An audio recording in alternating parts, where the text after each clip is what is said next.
Welcome to the 321linkster.com follow and message button tutorial. To customize your buttons, simply follow these steps.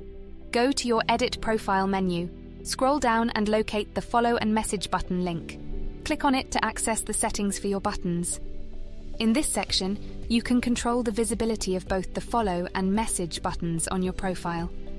You have the option to toggle them on or off, depending on your preference. If you choose the small button option for your Follow button, it will be displayed as a compact Follow button in your profile header image or video. On the other hand, if you toggle the small button to the off position, a larger Follow button will be shown further down in your profile. The larger Follow button comes with additional customization options. You can set up button animations and choose the desired button text to make it more interactive and engaging. Please note that the Message button is universal and will always appear with white color and red lettering. That's all there is to it. You now have the knowledge to personalize your Follow and Message buttons. Have fun customizing your 321 Linkster profile.